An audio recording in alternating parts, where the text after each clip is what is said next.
psaume 117, tous ensemble. Louez l'Éternel, toutes les nations, chantez ses louanges, ô vous tous les peuples, car il est immense son amour pour nous, sa fidélité subsiste à jamais. Je vous invite à vous lever pour chanter les 2 chants que nous avons chantés à Fresh Up mercredi soir, accompagnés par Spotify.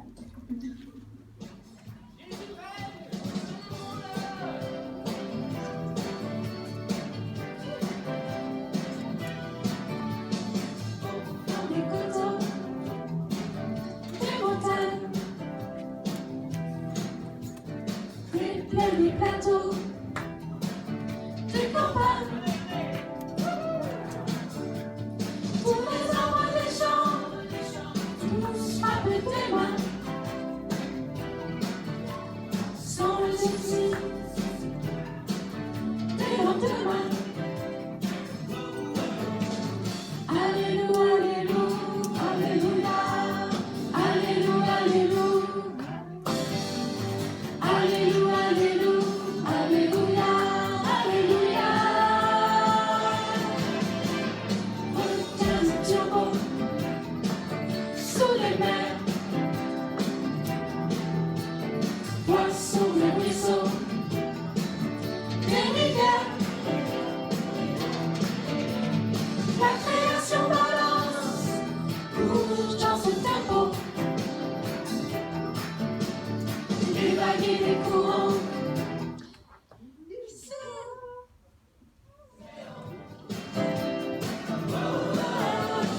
Alléluia, Alléluia, Alléluia, Alléluia, Alléluia, Alléluia, Alléluia, Alléluia.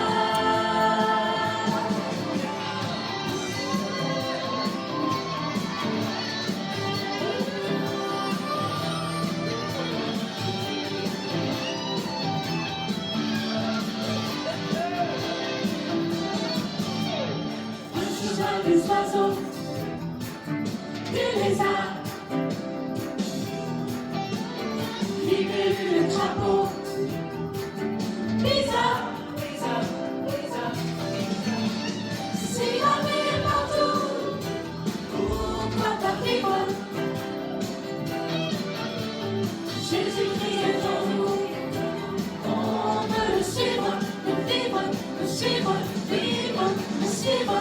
Vivre, suivre, vivre, Alléluia,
s'établisse sur la terre.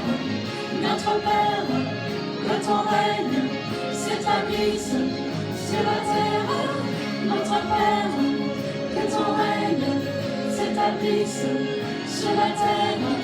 Notre Père, que ton règne s'établisse sur la terre. Notre Père, que ton règne s'établisse sur la terre. Notre Père, que ton règne s'établisse sur la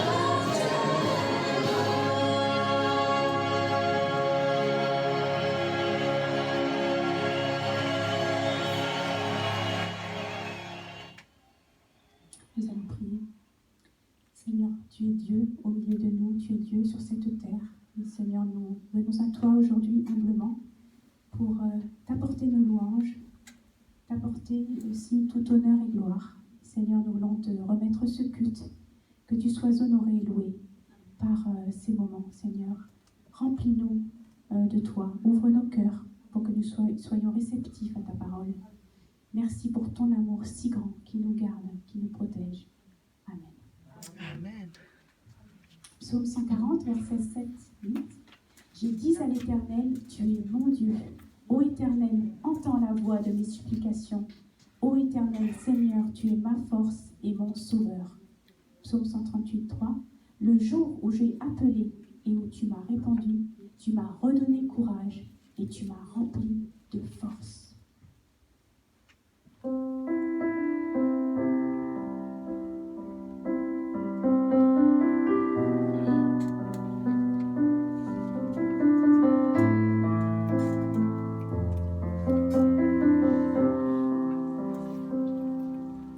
Si la lune me glace et le soleil menace, Créateur de la terre, mon secours est en toi. Si mes larmes ruissellent et que mon cœur chancelle, Créateur de la terre, mon secours est en toi. Je lève les yeux vers les hauts sommets. Toi seul est mon Dieu. Je proclamerai. Toi seul est ma force. Toi seul me restaure mon secours est en toi. Toujours tu me portes, jamais tu ne dors, mon secours est en toi. Si la peur m'envahit et mon âme chavire, Créateur de la vie, mon secours est en toi. Je lève les yeux vers les hauts sommets. Toi seul est mon Dieu. Je proclamerai. Toi seul est ma force. Toi seul me restaure mon secours est en toi. Toujours tu me portes, jamais tu ne dors, mon secours est en toi. Ta victoire, mon espoir, ton chemin, mon destin, ton salut, mon refuge, tout est en toi. Ta victoire, mon espoir, ton chemin, mon destin, ton salut, mon refuge, tout est en toi. Ta victoire, mon espoir, ton chemin, mon destin, ton salut, mon refuge, tout est en toi. Ta victoire, mon espoir, ton chemin, mon destin, ton salut, mon refuge, tout est en toi.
Jésus a dit, gardez-vous avec soin du désir de posséder sous toutes ses formes, car la vie d'un homme, si riche soit-il, ne dépend pas de ses biens. Et en proverbe, tel donne libéralement et ses richesses s'accroissent. Tel autre épargne à l'excès et se trouve dans la pauvreté. Celui qui est généreux connaîtra l'abondance. Qui donne à boire aux autres sera lui-même désaltéré. Et Proverbe 3, honore l'Éternel en lui donnant une part de tes biens et en lui offrant les prémices de tous tes revenus. Alors tes greniers regorgeront de nourriture et tes cuves déborderont de vin. Je vous invite à chanter « Je chanterai gloire à l'Éternel ».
Béatrice, est-ce que je pourrais te demander de prendre le panier, de venir prier, de les passer ensuite?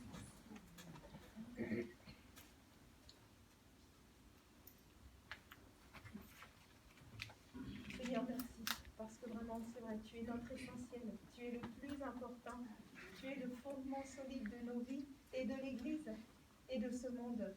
Et Seigneur, nous voulons vraiment t'honorer et nous voulons te bénir vraiment pour tout ce que tu es pour nous, pour tout ce que tu as fait. Et nous voulons t'apporter par cette offrande, Seigneur, une part de ce que tu nous as donné. Ce que nous avons vient de toi et nous voulons le reconnaître. Et nous voulons vraiment t'apporter cette part qui va servir à l'avancement de ton règne, pour construire ton Église et pour que vraiment l'Évangile soit proclamer que vraiment, Seigneur, ton Église puisse être bâtie. Merci, Seigneur, de nous donner, de pouvoir apporter avec joie, avec libéralité, avec ce que tu nous donnes. Alors merci, Seigneur, parce que tu donnes à chacun le cœur pour donner et tu permets à ton Église d'être construite et d'avancer. Seigneur, nous te rendons grâce et nous t'apportons ce qui t'est dû. Et c'est aussi pour nous le moyen de t'élever, de t'adorer et de reconnaître qui tu es dans nos vies et dans nos cœurs. Sois béni, Père.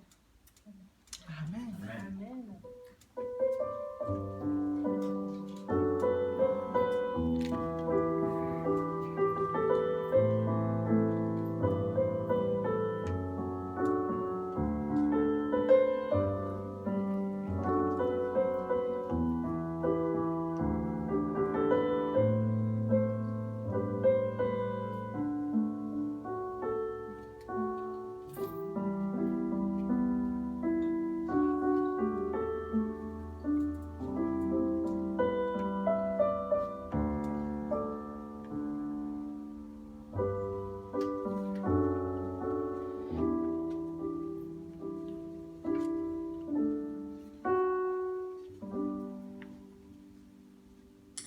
Béatrice, est-ce que je peux demander encore de rester là? Donc, comme nous avions annoncé déjà par mail les derniers cultes, nous faisons aussi une offrande pour Beyrouth. Nous avons une église qui fait partie de la mission, qui nous soutient aussi, Nicolas et moi, et nous avons pensé que ce serait bien de participer pour nos frères et sœurs dont l'église a été détruite là-bas. Donc, si vous avez à cœur de faire des dons, vous pouvez le faire aussi sur le site de l'église, mais aussi par l'offrande aujourd'hui, si vous souhaitez. Donc Béatrice, si tu pouvais passer le panier actuellement. Voilà, celui-ci.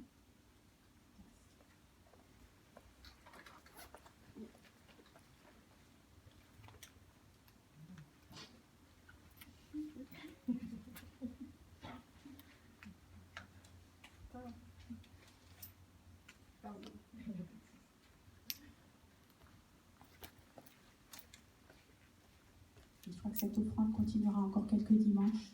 Comme ça vous donne la possibilité de préparer aussi chez vous si vous souhaitez participer.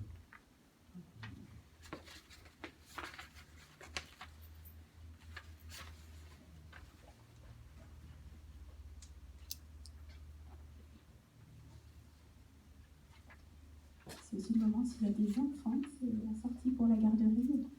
Et voilà, donc je vais passer des enfants aujourd'hui. Et je vais laisser la place à Nicolas pour Yann. Merci.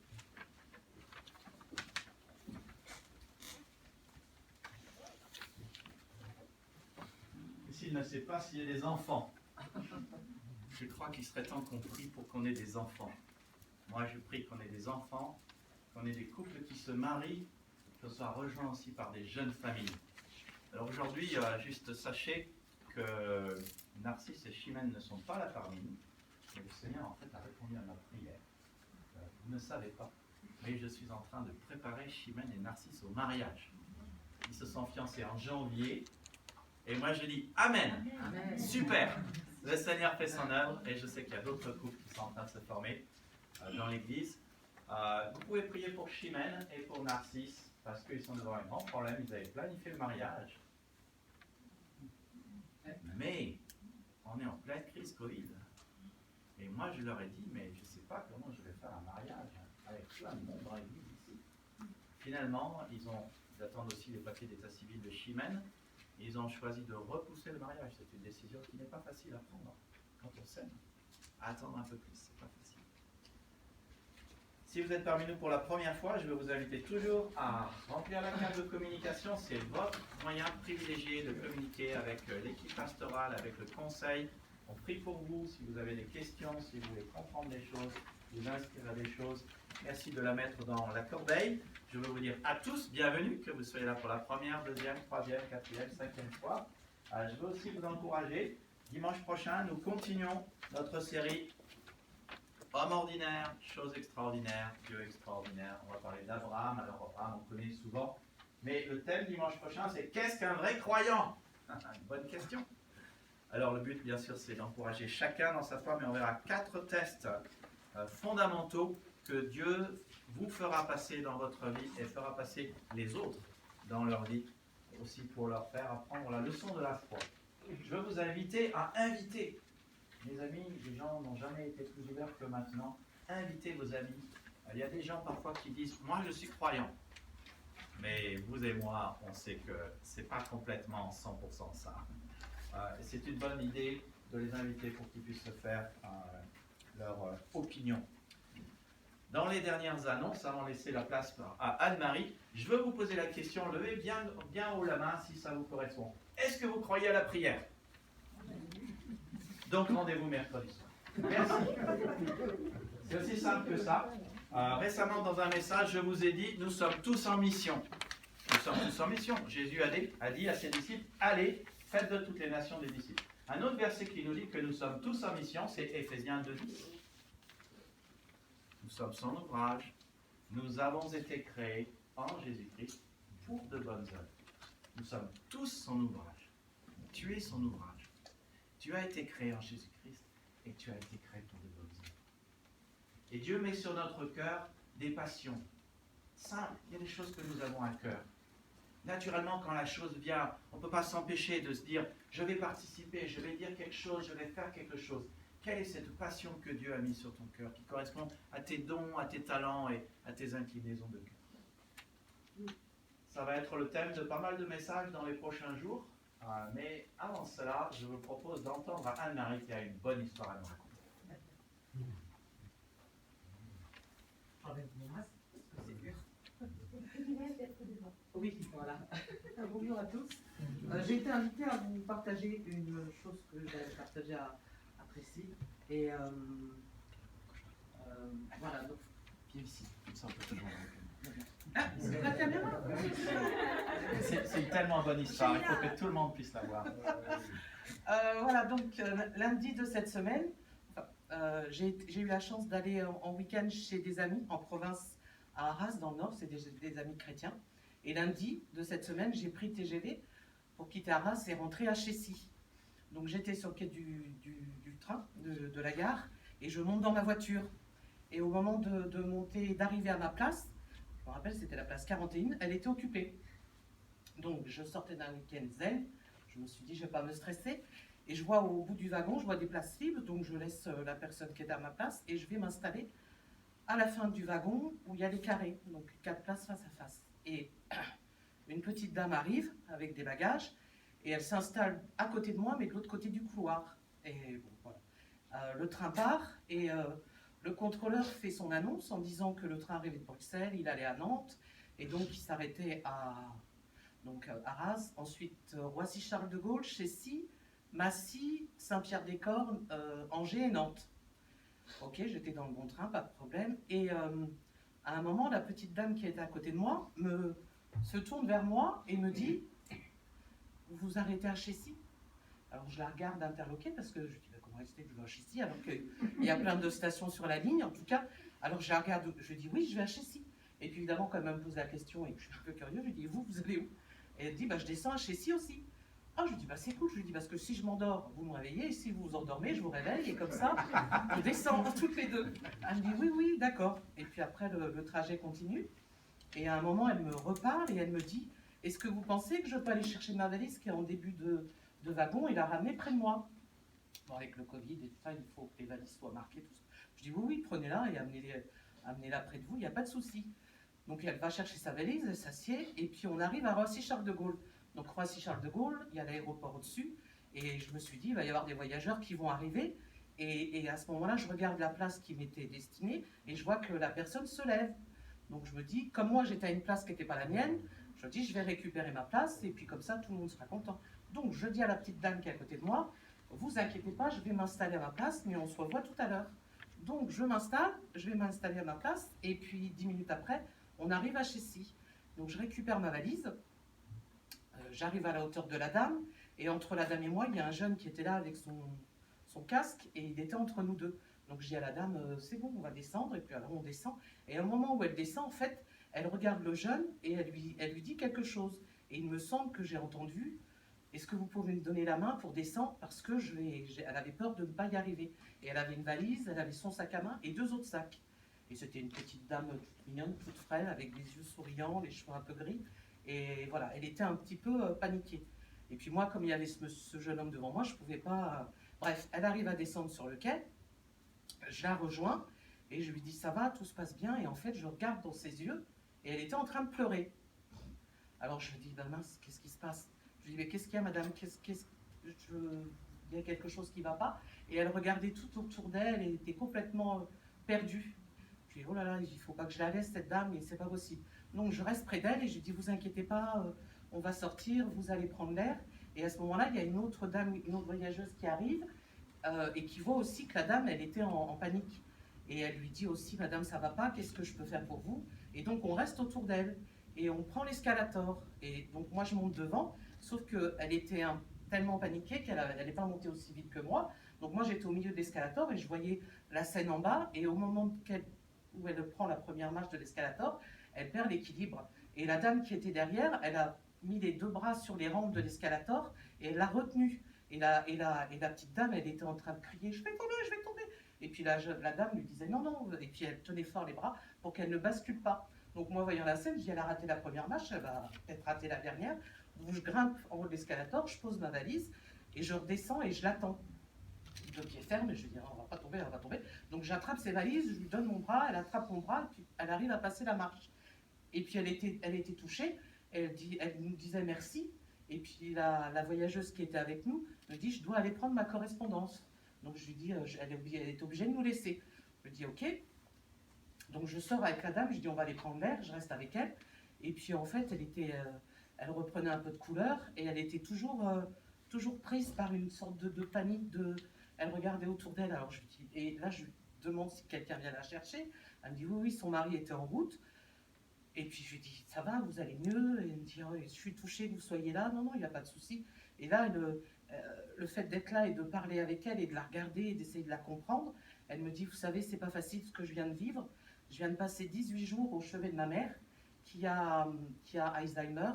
Et c'est difficile pour une fille, même avec mon âge, de voir sa maman qui ne reconnaît pas sa fille.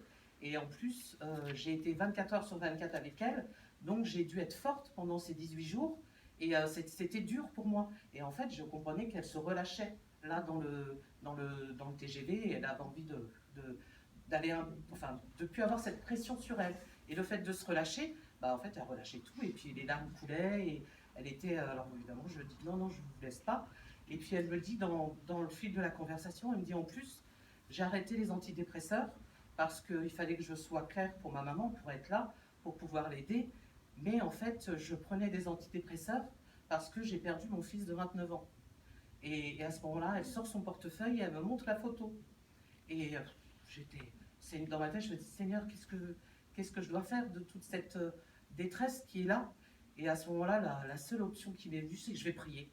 Donc j'ai dit, écoutez madame, là, je comprends votre douleur, mais je vais prier pour vous. Et puis elle me dit, oh ben, j'ai prié hier soir, je lui ai parlé. Je dis, ça tombe bien, on va reparler encore au Seigneur. Et donc je lui demande son prénom, et elle me dit Marie-Ange. Oh, je lui dis, ben, c'est parfait, on va prier. Et donc j'étais avec elle, et là, sur le parvis, la gare routière de Chessy, j'ai baissé la tête et j'ai prié le Seigneur. J'ai demandé au Seigneur de la prendre dans ses bras, de la protéger, de la garder jusqu'à destination, et qu'elle puisse être aussi, que ses fardeaux partent, et qu'elle ait la paix à l'intérieur d'elle. Et là, elle m'a remerciée. À la fin, on a dit Amen toutes les deux. Et puis, elle est partie vers sa vie, sa destination. Donc, elle s'appelle Marie-Ange. Je vous la remets aussi dans vos prières si vous pouvez penser à elle, parce que le Seigneur pense déjà à elle, puisqu'il a entendu nos prières. Et lorsque j'ai quitté cette dame, j'étais en paix. C'est vrai, je marchais sur un petit nuage, parce que je me demandais vraiment ce qui venait de se passer. Et j'étais dans le RER toute seule, parce que j'étais au terminus et que le RER allait partir. Et j'étais assise et je me dis, qu'est-ce qui vient de se... Je dis, c'est fou ce qui vient de se passer. Et à ce moment-là, comme disait Nicolas, j'entends une voix qui me dit, c'est ça être en mission pour moi. Et voilà, c'est ce que je voulais vous partager, c'est qu'il faut garder les yeux ouverts, il faut être attentif à ce qui se passe autour de soi, parce que Dieu utilise toutes les situations pour pouvoir parler aux autres de son amour. Et voilà, il faut garder les yeux ouverts, avoir de la compassion aussi, ça veut dire ça, avoir de l'amour pour son prochain, et on peut vivre des moments bénis comme celui que j'ai béni, et je vous le souhaite. Voilà. Merci.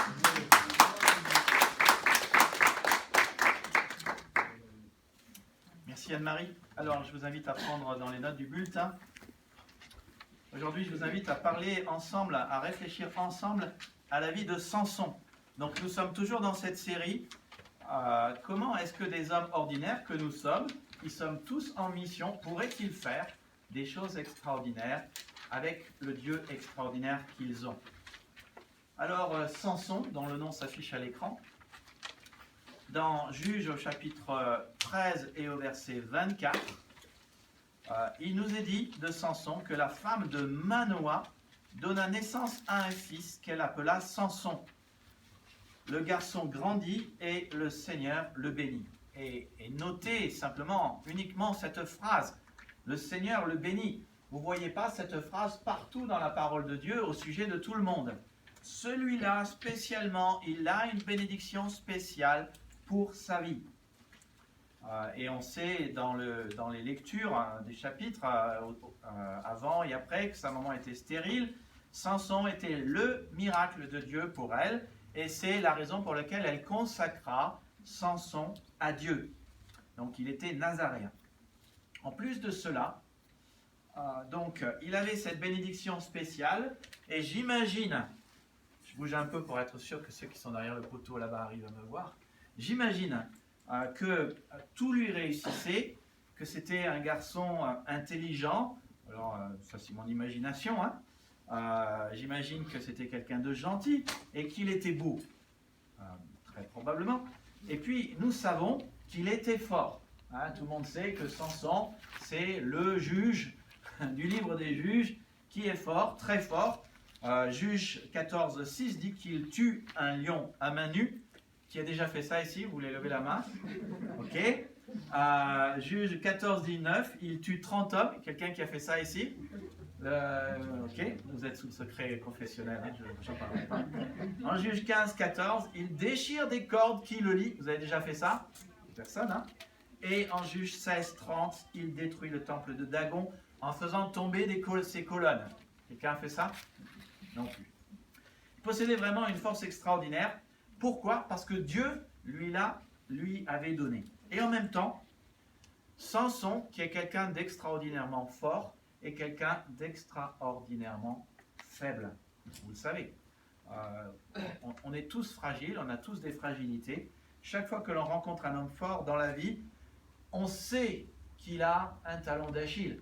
Tôt ou tard, on tombe face à face avec ses faiblesses. C'est le cas de beaucoup d'hommes, c'est le cas de beaucoup de femmes aussi. On voit ça parmi les célébrités, on voit ça parmi les hommes politiques, on voit ça parmi les hommes de la Bible, on voit ça chez tous les hommes et chez toutes les femmes.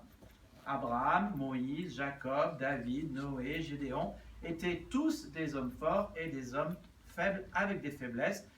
Ils sont ni plus ni moins que des hommes et des femmes comme nous. Exactement. Samson avait plusieurs faiblesses. Alors déjà, à l'adolescence, il finit par choisir ses propres voies. Il n'écoute ni ses parents ni Dieu, il écoute son cœur. Et cela le détourne du bien. Une bonne crise d'adolescence, quoi. On a tous connu ça, on en a tous fait une, presque, pas tous, mais presque. Et on l'a vécu, et puis on sait aussi que c'est une bonne crise d'humanité et une bonne crise de rébellion. Ah, ce monde qui nous dit, il n'y a rien de mal à écouter son cœur, comme constamment on nous le dit. Écoute ton cœur, fais comme tu le sens, poursuis tes rêves. Mais l'histoire de Samson, c'est justement l'histoire de quelqu'un qui a poursuivi son cœur et poursuivi ses rêves jusqu'à un moment où il avait perdu toute sa force et où quelqu'un lui dit « Mon gars, c'est terminé, fin du voyage ». Et ça nous montre à quel point suivre nos rêves, suivre nos désirs dans notre cœur n'est pas toujours bon. Je ne dis pas que tous les désirs sont mauvais, mais il y a certains désirs, et il y en a pas mal, qui sont simplement mauvais. Il ouvre les yeux, il a tout perdu. Dieu lui a retiré sa force, et Dieu lui a retiré sa bénédiction, et Dieu lui a enlevé ses privilèges, et Dieu l'a abandonné, et on lit à la fin du récit qu'il est juste bon à moudre du grain à la place des animaux, et à être le troubadour de ses maîtres philistins, et à les amuser. Et lorsque nous voyons sa vie, nous pouvons nous poser cette question.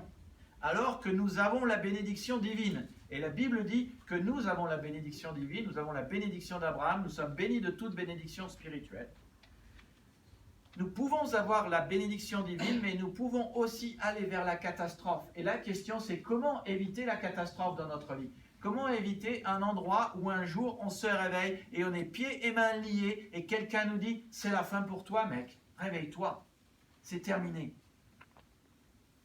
Est-ce qu'on peut éviter nos chutes? Est-ce qu'on peut éviter de perdre notre liberté? Est-ce qu'on peut éviter d'être faible et de devenir esclave d'un maître? Oui, on peut, en évitant de faire comme Samson.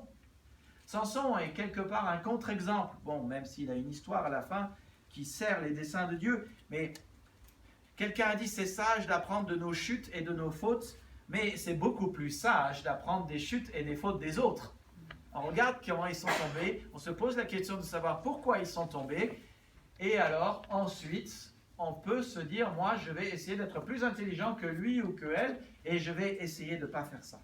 Et on peut, à mon avis, apprendre 3 choses de la vie de Samson. Ce n'est pas les seules choses. Il y a plein de choses qu'on peut apprendre de la vie de Samson dans Juges 13, 14, 15 et 16. 3 caractéristiques qui affaibliront votre vie à coup sûr et rendront votre vie terminale si vous les pratiquez.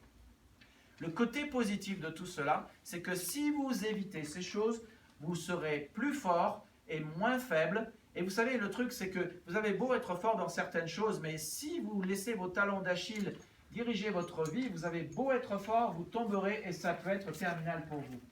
Donc l'idée, c'est comment continuer d'être fort, comment continuer d'être béni et éviter les catastrophes en réglant définitivement nos fragilités et nos faiblesses.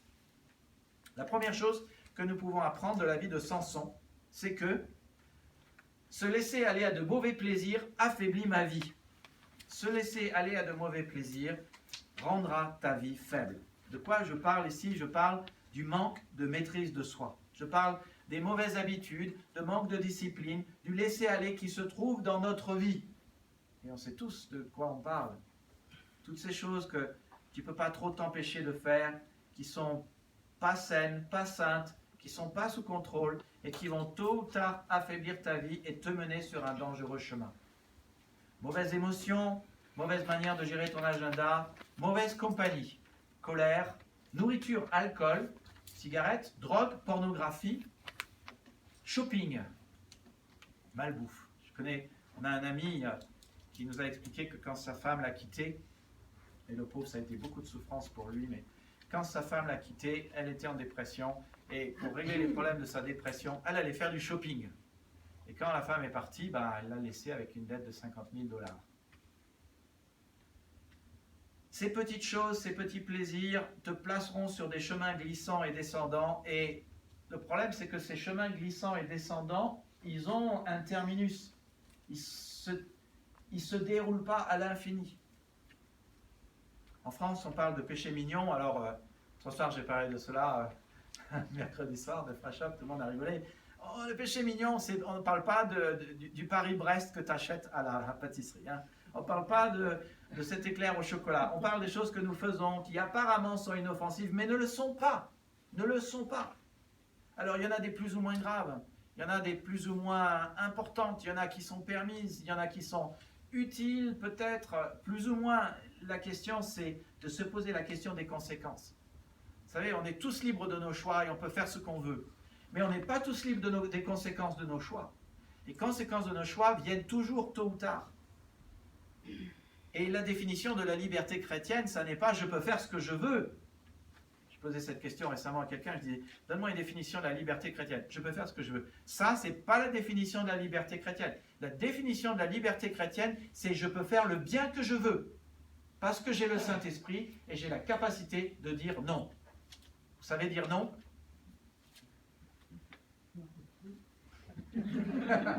Ok, très bien. Ces choses, la Bible nous dit qu'elles font la guerre à l'âme. Elles vous détruisent, elles attristent le Saint-Esprit, mais elles enlèvent sa force en vous, elles détruisent aussi votre cœur, vos relations, et elles détruiront votre vie, votre amour et votre cœur. Je pense à ce verset qui dit encouragez-vous les uns les autres aussi longtemps qu'on peut dire aujourd'hui, afin que personne ne s'endurcisse par la séduction du péché. Vous savez comment c'est dans le grec la séduction du péché? Séduction, c'est le mot apa. Il y a un petit truc qui est devant vous, et Satan, ou votre cœur, ou les deux, vous disent, tu vois ce truc croustillant, ça serait super si tu l'avais. Ah oui, le truc, il est croustillant. Mais une fois que vous l'avez mangé, il y a les conséquences ensuite. On a tous mangé un truc. Moi, je suis un fan de chocolat. Hein. Donc, devant la télé, si je ne fais pas attention, je peux manger une plaquette. J'ai la liberté de manger la plaquette, mais après, j'ai un problème et je dois aller au WC. Vous voyez, je suis libre de mes choix, pas libre de nos conséquences. Pour Samson, il est clair que sa faiblesse, c'était les femmes. Dans les 3 chapitres de Juges, 14, 15 et 16, on voit 3 femmes différentes. Et il y a là un symptôme récurrent, une pathologie, une histoire qui se répète. Ils retombaient dans les mêmes pièges, dans les mêmes panneaux, et en psychologie, ça s'appelle une dépendance affective ou sexuelle. Samson ne les voyait pas. Au chapitre 14, verset 1, un jour, Samson se rendit à Timna, où il remarqua une jeune fille philistine. Je traduis. Elle n'était pas juive, donc pas croyante. Et Dieu dit dans sa parole que nous ne devons pas épouser des personnes non croyantes, parce qu'ils écarteraient, ils nous écarteraient, ils détourneraient notre cœur de lui. À son retour, il en parle à ses parents. À Timna, leur dit-il, j'ai remarqué une jeune fille philistine et je désire que vous la demandiez en mariage pour moi. Et ses parents lui répliquèrent, ne trouves-tu pas de jeune fille dans ton clan ou dans notre peuple pour que tu ailles en choisir une chez ces Philistins incirconcis? Mais Samson dit à son père, c'est celle-là qui me plaît, demande-la en mariage pour moi. J'ai envie de dire, ce gars-là, il ne connaissait pas s'il te plaît, hein, déjà. J'ai gentiment envie de dire, mec, on ne parle pas comme ça à son père, déjà, et d'un. Mais voilà sa manière de se comporter.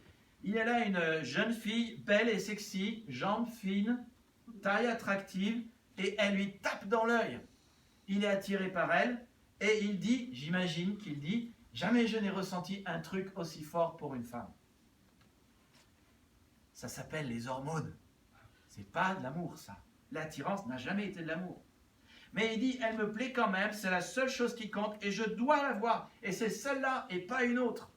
Et il dit à ses parents, je la veux, allez la chercher.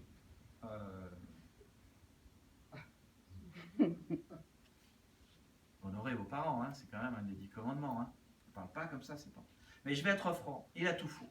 D'abord, la manière dont il parle à ses parents, ça n'est juste pas correct. Deuxièmement, il n'écoute pas ses parents. La Bible dit d'honorer nos parents, et la première manière que nous avons d'honorer nos parents, c'est quand ils disent quelque chose, c'est de le respecter et de le prendre en compte, et pas de faire comme s'ils n'avaient rien dit. On écoute leur opinion, on écoute leurs convictions religieuses, et on les écoute. Alors, je sais qu'on est, et là je parle en tant que Français blanc, nous, dans notre culture française blanche, on est tellement individualiste qu'on n'écoute même pas les parents. Si bien que je vous demande juste de conserver tous les masques, s'il vous plaît, parce que c'est la loi. Hein. Mettez bien le masque au-dessus de la tête. Donc, au-dessus du nez. Mais il n'écoute pas ce que disent les parents. Par contre, il écoute ses hormones. Et il écoute son cœur. Et il écoute ses pensées. Et elles ont plus d'importance que ses parents. Dieu a dit, ne vous mariez pas avec des incroyants, car ils détourneraient votre cœur de moi. Et cela ne compte pas non plus. Ce qui compte en revanche, ce sont ses sentiments, son coup de foudre, son attirance, son cœur. Tout ça, toutes ces choses savent mieux que Dieu ce qui est bon pour sa vie. Et il en fait le pari. Et juste pour dire, ce que Samson fait avec cette femme, c'est la chose classique que tant de jeunes chrétiens font. Je vous en supplie en tant que pasteur. Ne donnez pas votre cœur à quelqu'un qui n'aime pas Jésus-Christ. Parce qu'il détournerait votre cœur de Jésus-Christ. Vraiment, ne faites pas cette erreur. Et je l'ai dit, il y a pas mal de personnes qui disent, moi j'écoute mon cœur. Nicolas, tu peux dire ce que tu veux, je ne te crois pas et je ne t'écoute pas. Je peux vous donner des quantités de situations où des gens font ça. Je pense à une chère sœur chrétienne de l'église protestante évangélique qui était amoureux d'un musulman et qui pensait que ça allait se régler. Non, mon ami, ça ne s'est pas réglé du tout. Parfois Dieu fait grâce, mais ça n'est pas la règle. Et Dieu fait grâce à qui il fait grâce. Et tout le monde ne se convertit pas. Il y a beaucoup d'appelés, il y a peu d'élus. La Bible nous rappelle dans Proverbe 14, 12, « Telle voie paraît droite à un homme, mais son issue, c'est la voie de la mort. » Juste pour dire, quand vous vous mariez à quelqu'un, vous bâtissez quelque chose pour 50 ans. Ça, c'est comme ça que les choses devraient être. Alors, je sais qu'il y a le divorce qui est parfois intervenu dans votre vie, ça je sais, mais le plan de Dieu, et Jésus le dit lui-même, quand un homme et une femme se marient, c'est jusqu'à la mort. Que l'homme ne sépare pas ce que Dieu a joint. Et Dieu dit, je hais le divorce. Mais on bâtit 50 années de notre vie avec quelqu'un, et on bâtit aussi 50 années de notre vie sur des mensonges. L'attirance vis-à-vis d'une femme sexy, ça n'a jamais été de l'amour. Être séduit, ça n'a jamais été de l'amour. Ressentir quelque chose, ça n'a jamais été de l'amour. C'est pas parce qu'on ressent quelque chose que c'est de l'amour. Et si on pense que l'amour, c'est juste des sentiments, mes amis, alors là, vous bâtissez votre vie sur le sable. Parce que l'amour, c'est aussi des émotions, mais c'est une décision de vouloir le bien objectif de l'autre. Et d'être prêt à payer le prix. Le couple est censé refléter l'amour que le Christ a avec son Église. Priscille et moi, nous sommes censés être les témoins de l'amour inconditionnel et sacrificiel que l'Église et le Christ ont l'un pour l'autre. Et moi, je suis censé être le témoin de Jésus-Christ qui a donné sa vie pour son Église envers Priscille. Ça, c'est le meilleur que Dieu a prévu pour nous. Et je peux vous dire, après 32 ans de mariage, bon, on se chamaille parfois, mais je vous assure que c'est le meilleur que Dieu a prévu. Les disputes, c'est normal. Les épreuves, c'est normal. Mais vivre pour une personne toute sa vie, ça, c'est l'amour. Et c'est ce que Jésus-Christ a fait pour nous et continue de faire pour nous et ce que le Seigneur nous invite à faire pour lui. Toute la situation de Samson nous amène à nous interroger comment est-ce que nous justifions nos péchés mignons, mauvaises habitudes, addictions. Tu le fais parce que tu as besoin de te faire du bien, de compenser? Tu le fais parce que ça te plaît, ou parce qu'elle t'attire, ou parce que ça te tape dans l'œil? Tu le fais à cause de tes émotions? Tu te dis, tout le monde le fait, alors pourquoi moi je ne le ferai pas? Ce n'est pas si grave. Tu le fais parce que tu en as envie?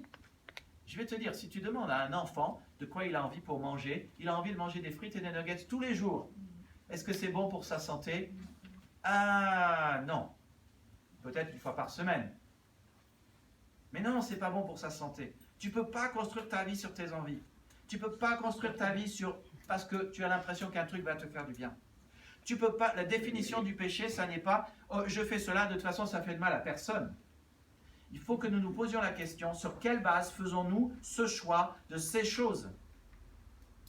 La Bible nous rappelle, tout est permis, mais je ne me laisserai asservir par quoi que ce soit. Et à la vue de la vie de Samson, nous sommes tous interpellés. Nous voyons dès le début de sa vie une mauvaise habitude, une manière de vivre qui va le conduire à la banqueroute spirituelle, de petits mauvais choix qui le conduisent à de grandes mauvaises conséquences. Alors je ne dis pas que tous nos petits mauvais choix nous amènent inévitablement à de grandes mauvaises conséquences. Mais les mauvais choix amènent à des mauvaises conséquences. Je pense à cette histoire qu'on raconte, que je raconte parfois. Supposons que vous prenez un navire pour aller en Martinique. Et dès la première heure, supposons que vous partez du Havre, le capitaine vous annonce, mesdames et messieurs, ici le capitaine, je vais être très honnête avec vous, sachez que nous avons une fuite dans le bateau. Et là tu commences à te dire, oula, on va faire demi-tour j'espère. Et il dit, mais c'est pas grave, on continue notre chemin. N'ayez crainte. Et vous êtes là, il vous dit, surtout, ne vous inquiétez pas. Et il vous rappelle toutes les 4 heures, il dit, surtout, ne vous inquiétez pas. Et plus il vous dit, ne vous inquiétez pas, plus vous vous inquiétez. Ce n'est qu'une fuite, elle est toute petite. Nous continuons le voyage. Vous et moi, on sait tous que si la fuite n'est pas réparée rapidement, ça va devenir une grosse fuite. Et peut-être que le navire va arriver au bout, mais peut-être qu'il ne va pas arriver où. C'est de ça dont on parle. La clé, c'est de comprendre que toute petite chose grandit. Une petite faiblesse dans votre vie se développera tôt ou tard en grande faiblesse si vous ne la coupez pas. C'est comme une mauvaise herbe. Galates 6:7. Ne vous y trompez pas, on ne se moque pas de Dieu. L'homme récoltera ce qu'il aura semé. S'il sème ce qui plaît à sa propre nature, la récolte qu'il en aura sera la mort. Mais s'il sème ce qui plaît à l'Esprit Saint, la récolte qu'il en aura sera la vie éternelle. Ce qu'on sème, c'est toujours petit. Mais ça germe, ça grandit et ça porte du fruit tôt ou tard et ça se multiplie. Et c'est valable pour le bien qu'on sème et pour le mal qu'on sème. Et ça engendre soit un fruit de vie pour le bien qu'on sème, soit un fruit de mort si c'est une graine de péché. Et donc le capitaine qui n'a pas voulu réparer, parce qu'il n'a pas jugé bon, selon sa propre nature de réparer, verra la fuite s'agrandir, c'est inévitable. Inévitable. Et le bateau se remplira, et probablement le bateau coulera. Et Samson, qui a voulu cette fille non-croyante parce qu'elle lui plaisait, est parti sur une pente descendante en se moquant de Dieu. Mes amis, je crois qu'un de ces jours, il va falloir qu'on fasse la série les 10 choses positives des 10 commandements. Parce que les 10 commandements, c'est vraiment la base. C'est vraiment la base.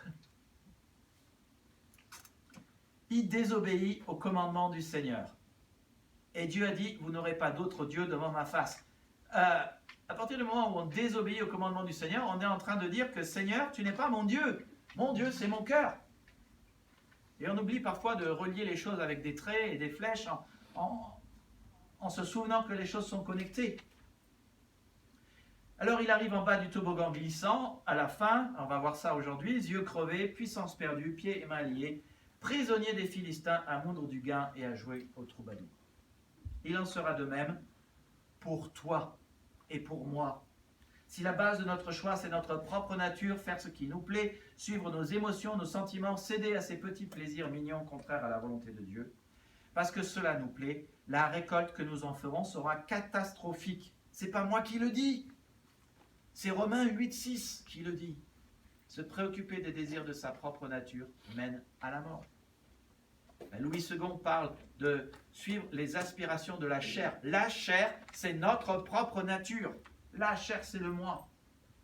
Si nous ne réglons pas nos faiblesses, quelle que soit leur taille, nous allons inévitablement nous enfoncer pour finalement couler et atteindre le fond en un endroit terminal. Les gens qui sont forts spirituellement s'attaquent à leurs problèmes et maîtrisent leurs désirs. Ils ne s'autorisent pas à dire « et je suis sûr que tu as fait cela dans ta vie et je me le suis fait aussi ». Parfois on se dit « oh, juste une fois ». Oh, personne ne le saura. Oh, ça me fait du bien. C'est mon péché mignon. Oh, je sais que c'est pas bien, mais je le ferai quand même. Combien de fois j'ai des conversations avec vous, vous me demandez quoi faire et je vous dis, mais non, ne fais pas cela. Et vous me répondez, mais je le fais quand même. Je pense à une conversation qu'on a eue avec un homme d'un couple. Je lui ai dit, mais non, tu ne peux pas partir au pays sans ta femme. C'est pas bien de faire ça. Il me dit, d'accord. Et la semaine d'après, il partait. Peut-être une fois, il faut juste qu'on fasse à Eric et moi, peut-être que c'est à Eric de donner ce message, obéissez à vos conducteurs. Et je pense aussi à tous les diacres et diaconesses qu'on a dans notre Église, qui sont juste des hommes et des femmes de foi, et des hommes et des sages, des hommes et des femmes sages. Je veux dire, vous allez vers Colette, vous allez vers Priscille, vous allez vers Béatrice, vous allez vers Xuanane, vous allez vers Jérôme, vous allez vers Eric. Ils ont des conseils sages à vous donner. Écoutez-les.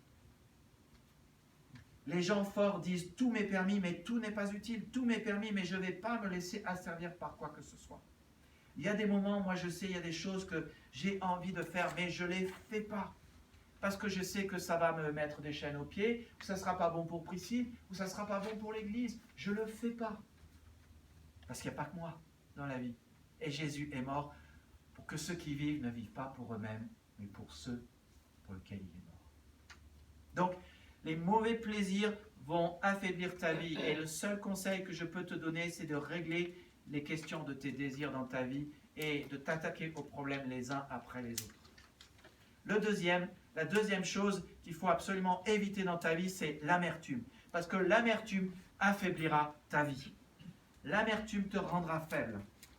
Lorsque vous regardez la vie de Samson, vous vous rendez compte qu'il vivait souvent frustré, mécontent et en colère.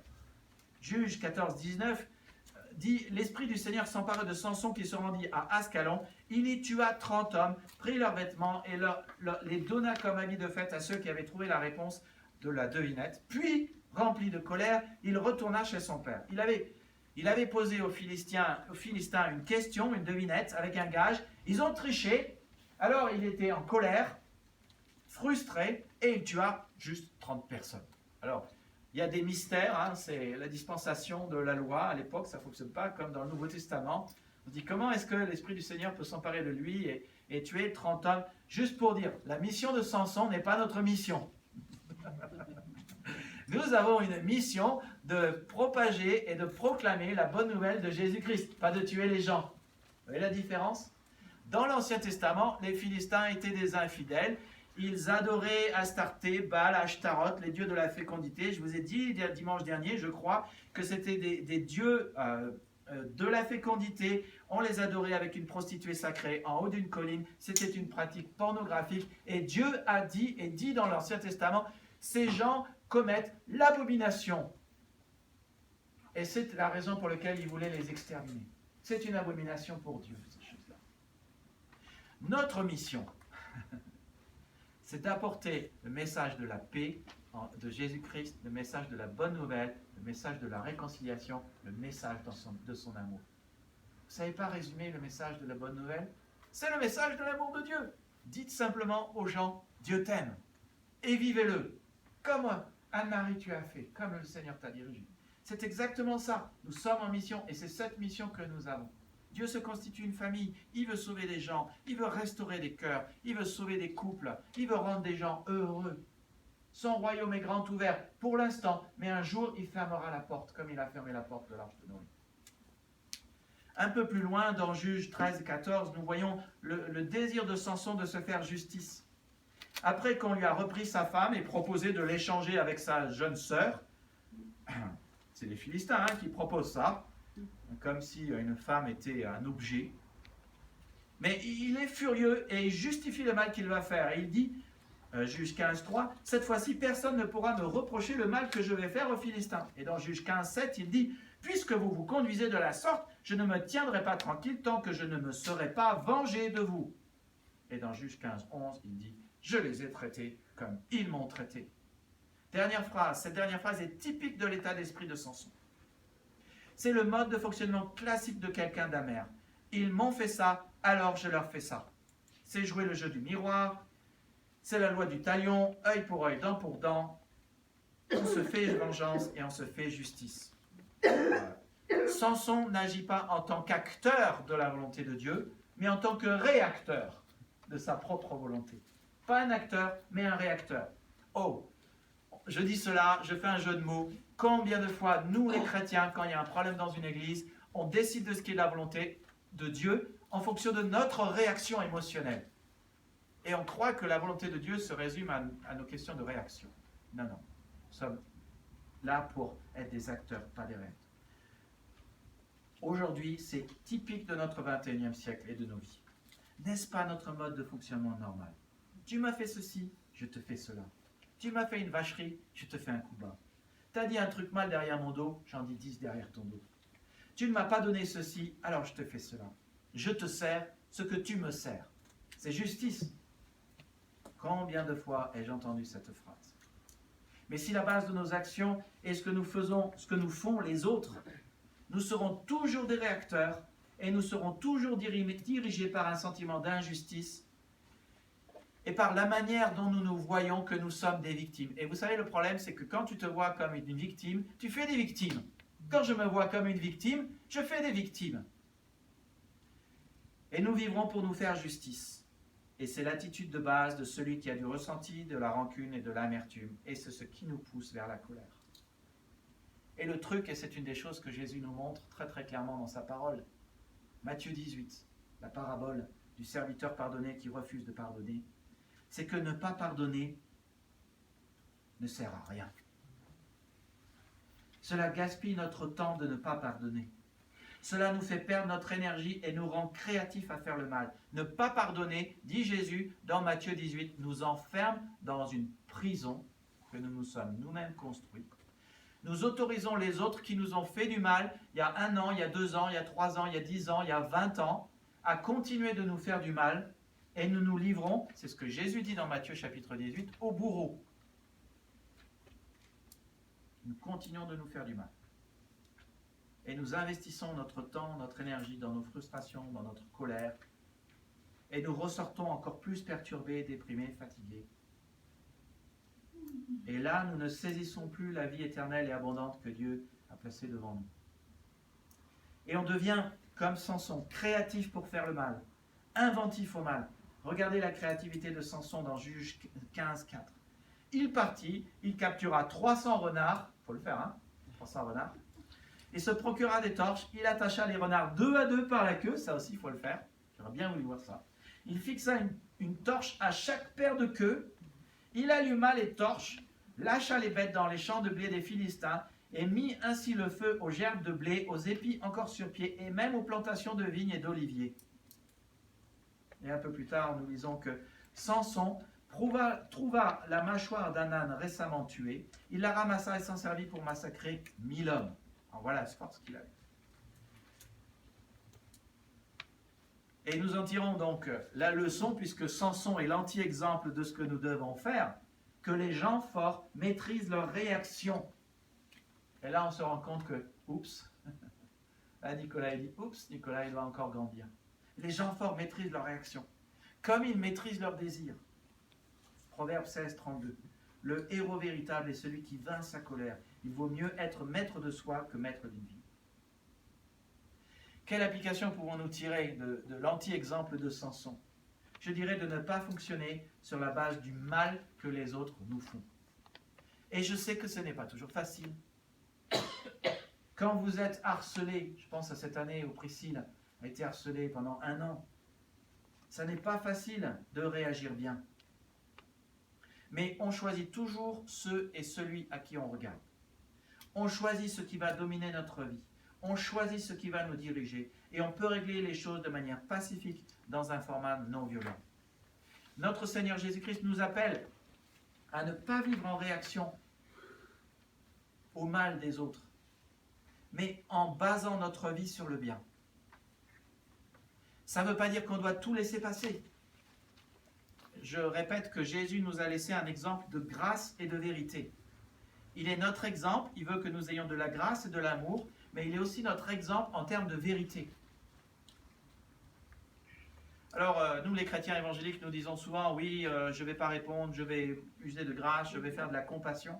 Mes amis, si vous ne posez pas la vérité comme étant la base indispensable à des relations saines, vous continuerez d'avoir des problèmes. Continuerez d'avoir des problèmes. La Bible est très claire, il y a un équilibre entre les deux. Colossiens 3, 12, 13 nous parle de bonté. Puisque Dieu vous a choisi pour lui appartenir et qu'il vous aime, revêtez-vous d'ardente bonté, de bienveillance, d'humilité, de douceur, de patience. Supportez-vous les uns les autres. Et si l'un de vous a sujet de se plaindre, pardonnez-vous réciproquement comme le Christ vous a pardonné. Et de pardonner, c'est ce qui nous rend meilleurs. Et toujours, on doit faire ce choix. Est-ce que je veux le choix de l'amertume ou est-ce que je veux le choix d'être meilleur? L'amertume ou l'amélioration de vie? L'un ou l'autre. Dieu nous dit, soyons bons. Mais de l'autre côté, il dit dans Ephésiens 4, 25 que chacun dise la vérité à son prochain. Car nous sommes tous membres d'un même corps. Alors ça s'applique à l'Église, mais ça s'applique aux relations. Ça veut dire que quand il y a 350 Roms qui la nuit font du bruit entre 10h et 4h du matin à 80 décibels dans la rue, c'est pas parce que je suis chrétien que je dois rien dire. Donc maintenant, je sors en robe de chambre et je leur demande poliment s'ils peuvent arrêter de faire du bruit. Et quand je fais cela, ils disent oui, et ils rentrent. Et là, on a trouvé une base de relation. La vérité et l'amour nous permet de gérer notre cœur et de gérer notre vie et de gérer nos relations. La référence, ce ne sont pas les autres et ce n'est pas le mal que font les autres. Ce n'est pas comme les gens nous traitent que nous devons les traiter. Nous devons traiter les gens comme Dieu nous traite. Ça, c'est vraiment le descriptif de sa volonté. Si tu veux la santé spirituelle, comprends cela. Si tu veux être bien dans ton cœur, nous devons construire notre vie, non pas sur nos sentiments, mais sur la volonté de Dieu, sur sa parole, sur sa grâce, sur sa vérité. Je ne suis pas en train de dire que nos sentiments ne sont pas importants. Dieu nous a créés avec des sentiments. Et nos sentiments sont une bénédiction. Ils nous donnent un indice de ce qu'est la normalité. Mais attention à faire ce que disent nos sentiments. Parce que, je pense, c'est un Jean qui nous dit cela, si nous ne pardonnons pas, notre cœur est rempli d'amertume et de ressenti. Et puis l'amertume et le ressenti se transforment en haine. Et la haine se transforme en meurtre. Mais ça n'empêche que quand quelqu'un nous dit quelque chose, nous pouvons avoir mal au fond de notre cœur.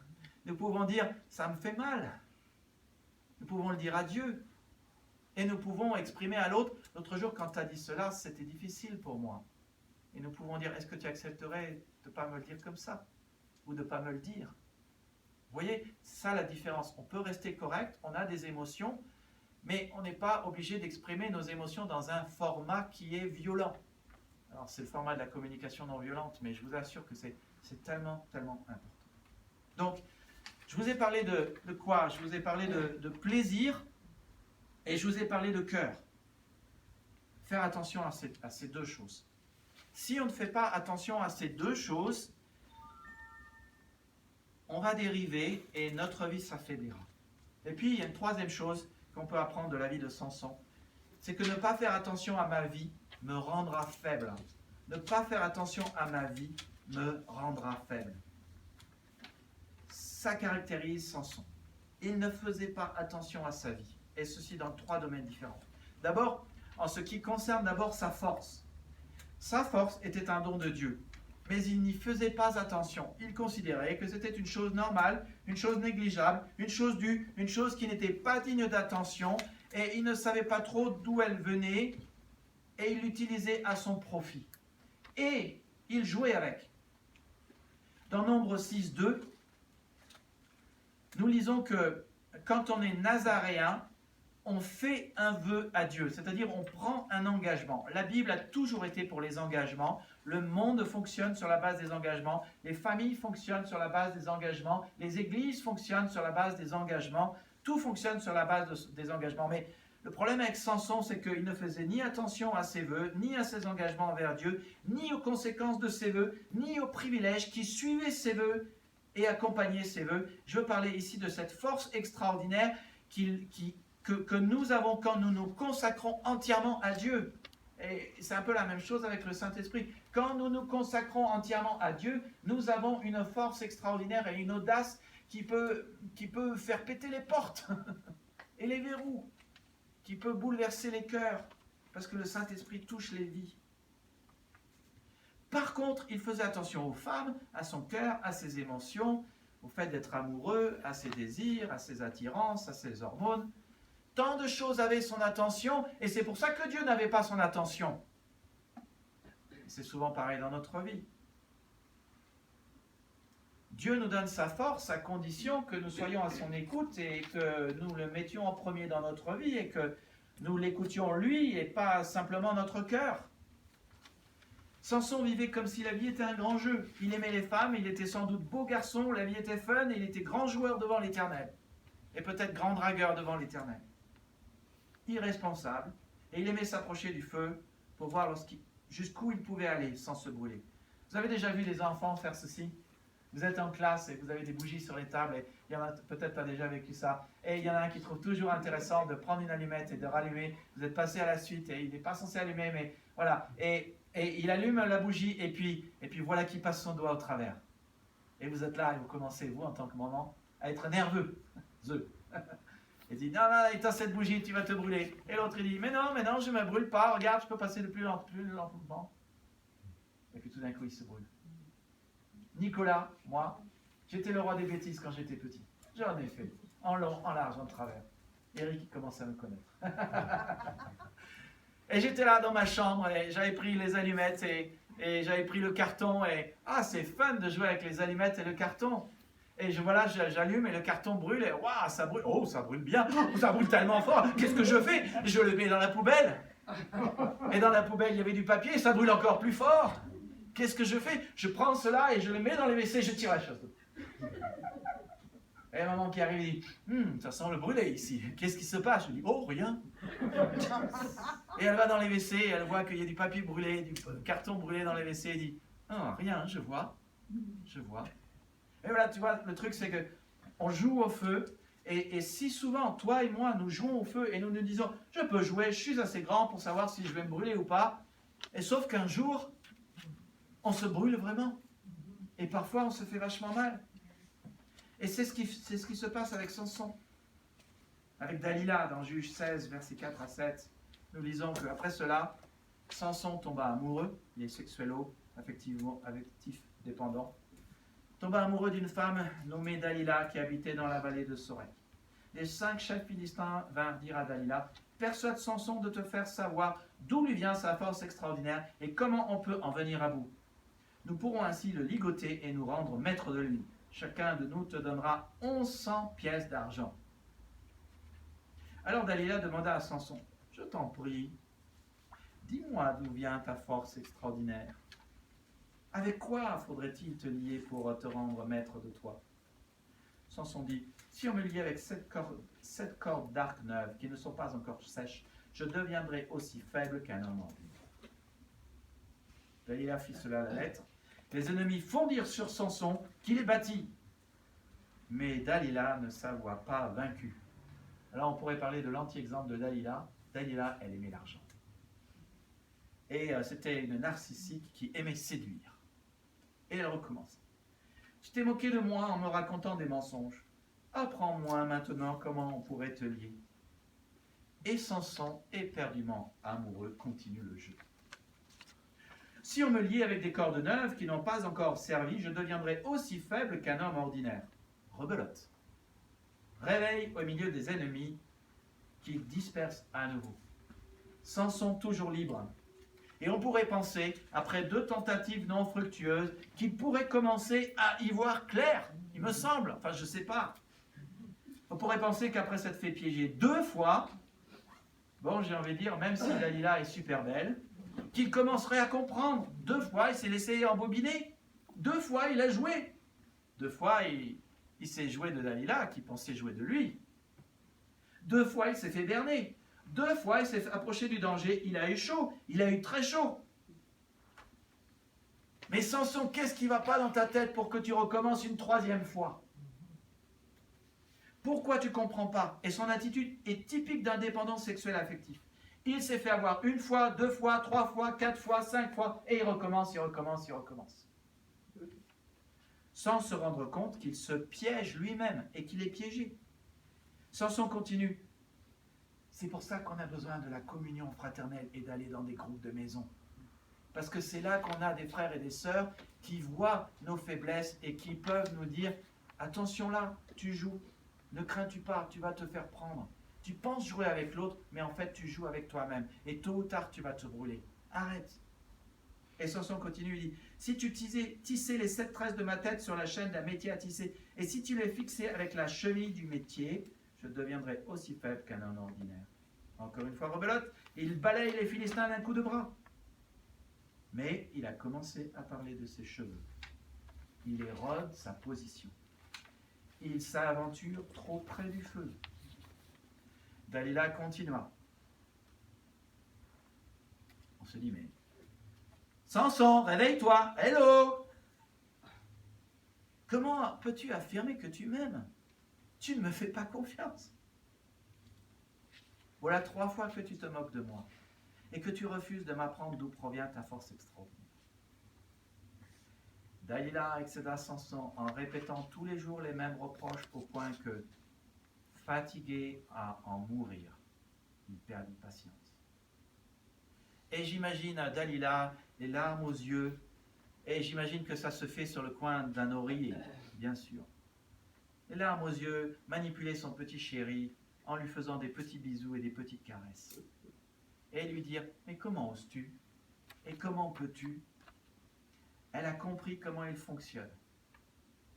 Et elle utilise l'argument correspondant à sa faiblesse. Elle lui parle d'amour, argument suprême, de charme. Elle attaque sur ses sentiments et son addiction affective. Et puis, elle le flatte sur sa force aussi. Verset 15. Il parle de force extraordinaire. Et un homme n'est jamais autant faible que lorsqu'une femme le flatte sur sa force.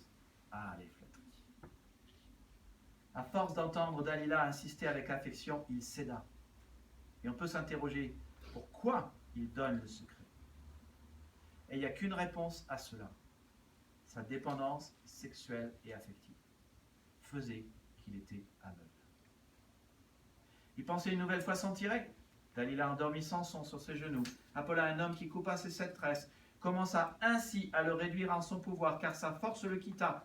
Alors elle cria, « Samson, les Philistins viennent t'attaquer !» Il se réveilla et pensa qu'il s'en sortirait et se libérerait les autres fois. Et là, vous avez la phrase la plus tragique de toute la Bible.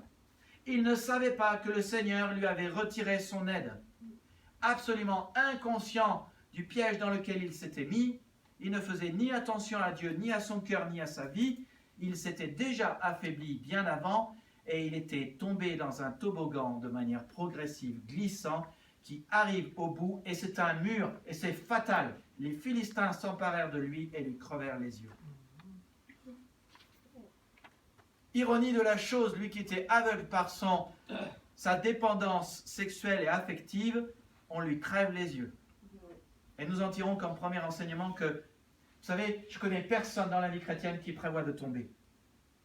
C'est souvent une succession de choix. Personne ne planifie de faire naufrage.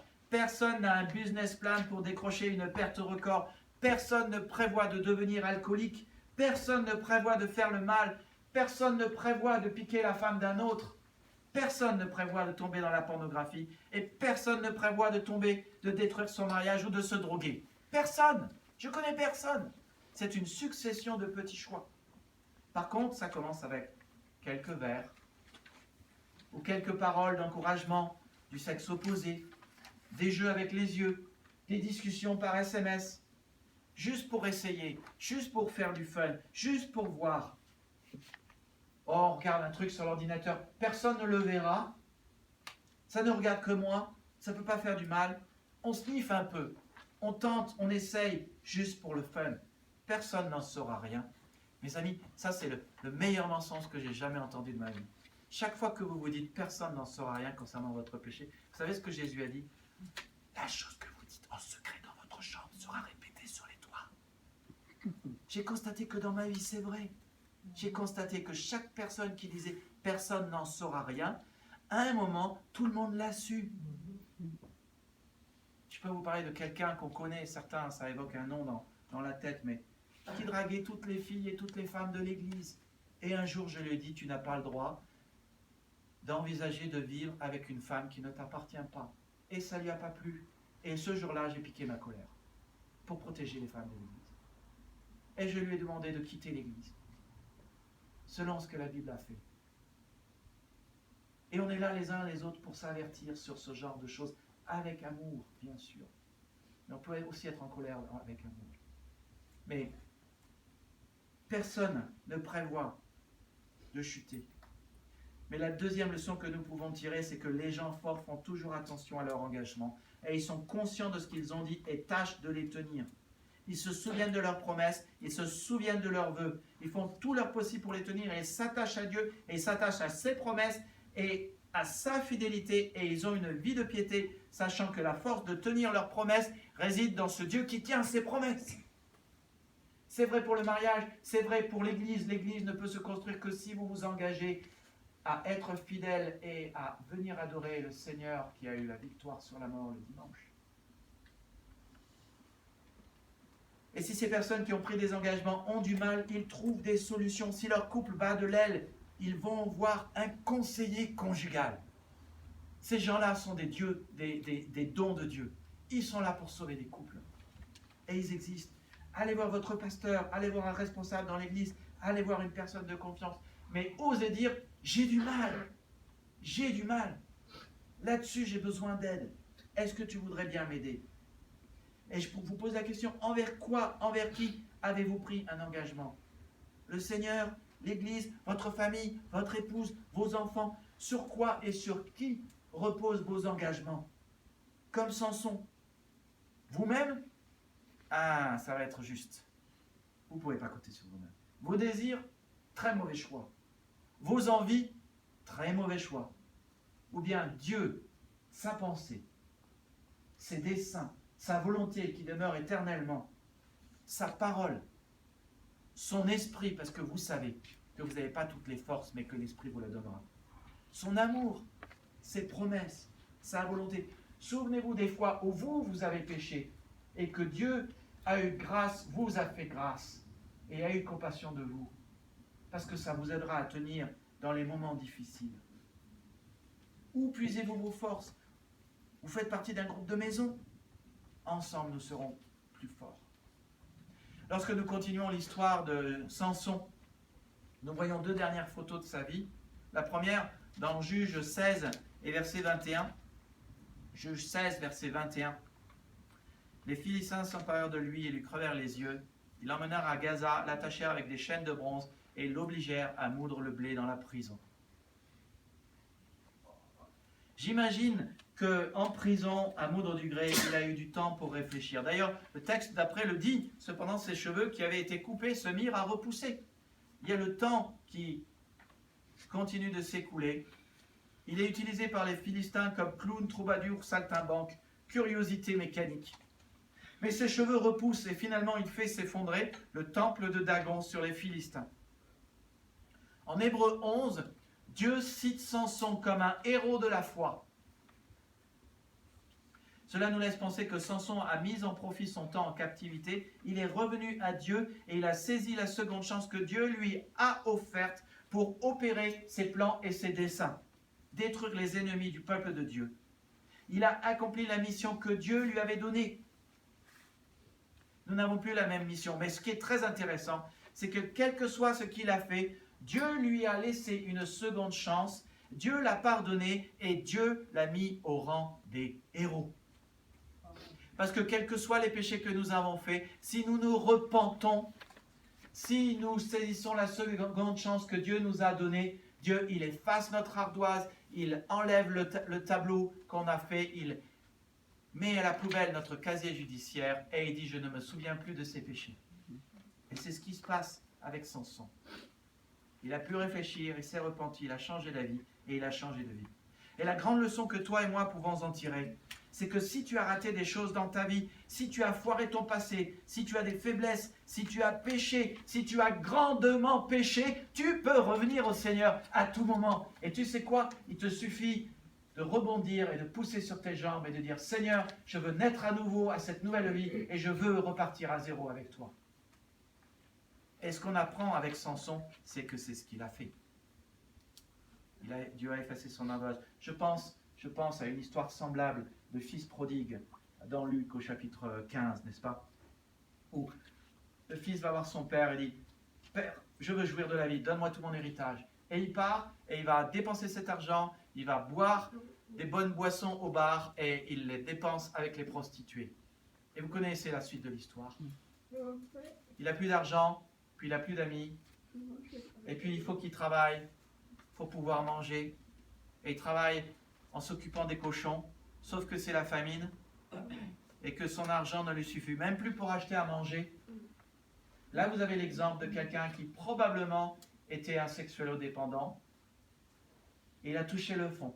Et touchant le fond, c'est là, quand vous touchez le fond, que la personne est mûre. Je sais que certains d'entre nous, nous avons des proches qui soit sont dans l'alcool, soit dans la drogue, soit dans la pornographie, soit dans l'alcool ou la drogue.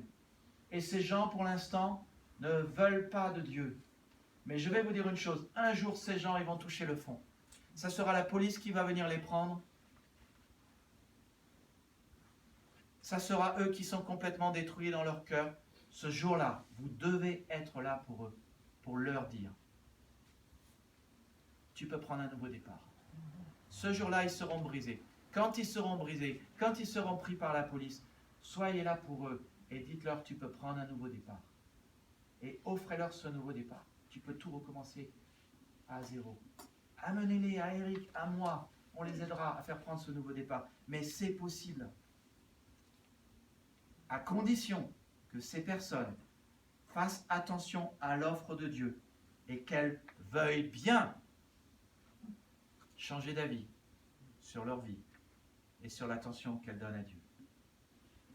Peut-être vous pensez aujourd'hui, Seigneur, est-ce que tu peux vraiment m'utiliser? Est-ce que tu peux œuvrer au travers de moi? Laissez-moi vous dire un truc. Si Dieu a pu utiliser Samson, qui a été vilainement désobéissant, il peut vous utiliser. C'est sûr. Qu'est-ce qui n'est pas maîtrisé dans ta vie aujourd'hui? Cela semble tout petit. Ce qui est semé petit grandira. Qu'as-tu besoin de régler? Il n'est pas trop tard. Tu peux le faire maintenant. Parle si nécessaire avec un membre du conseil. Contre qui as-tu du ressentiment et de la rancune? Pourquoi prends-tu comme base de tes agissements les agissements des autres? Dieu a quelque chose de bien meilleur. Pardonne aux autres et tu seras libre. Fais le choix de l'amélioration de ton caractère par le pardon plutôt que de l'amertume. Envers quoi et envers qui es-tu engagé? Parce que j'espère que tu es engagé. Parce que la vie ne se construit, ta vie se construit et la vie des autres se construit. La vie de l'Église, la vie de ce monde, la vie de ton entreprise ne se construit que sur des engagements. Certains d'entre nous aujourd'hui savent qu'ils ne peuvent pas garder le contrôle de certains domaines de leur vie par eux-mêmes. La seule manière de garder le contrôle de votre vie, c'est de donner le contrôle de votre vie à celui qui est le Seigneur des Seigneurs et le Roi des Rois. Vous ne pouvez vous contrôler que d'une certaine manière et d'une certaine mesure, mais le Saint-Esprit peut tout contrôler en vous et réparer et vous guérir de ce qui a besoin d'être réparé et guéri.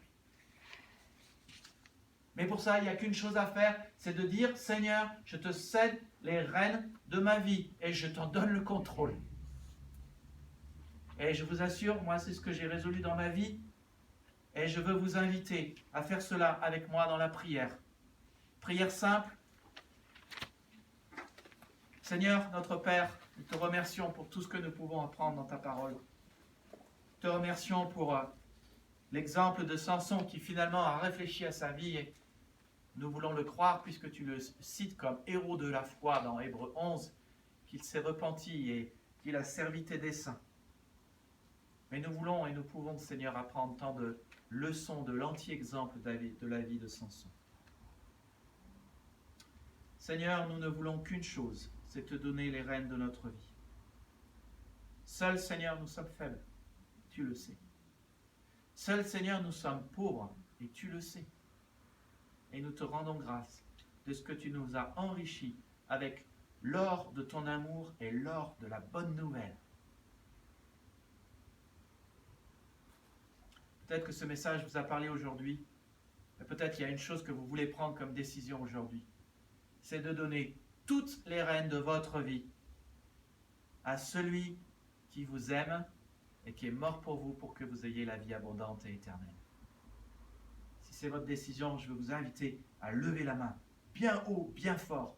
Jésus a dit, celui qui n'aura pas honte de moi, je n'aurai pas honte de lui. Levez votre main bien haut, bien fort.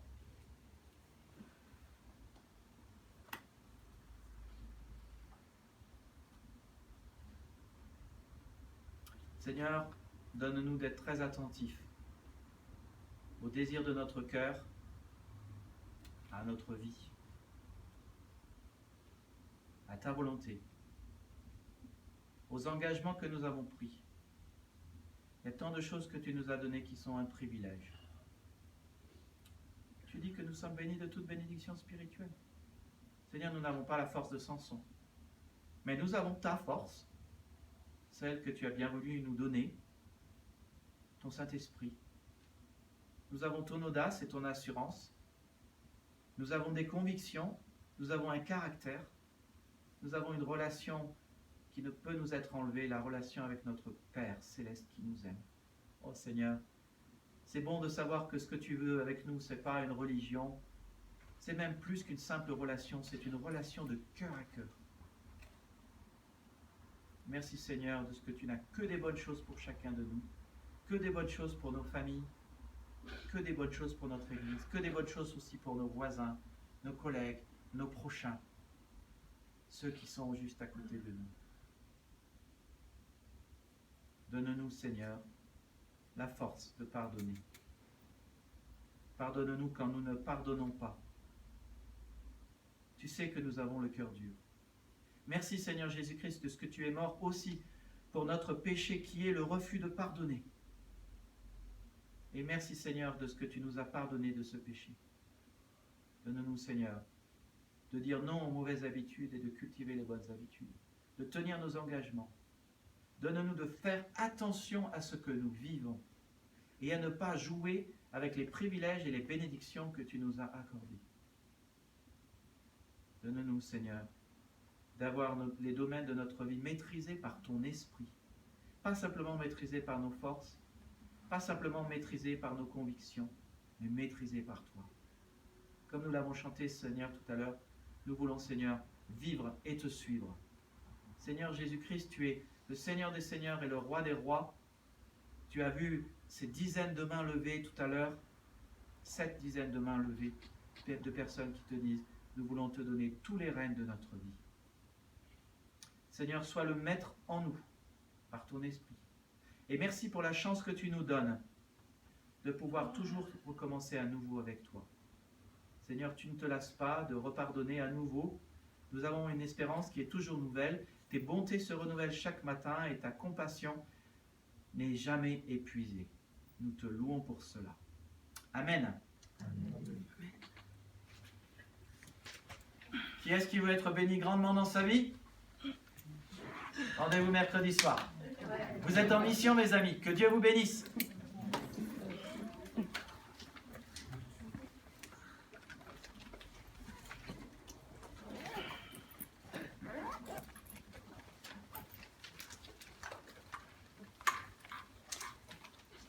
Ah,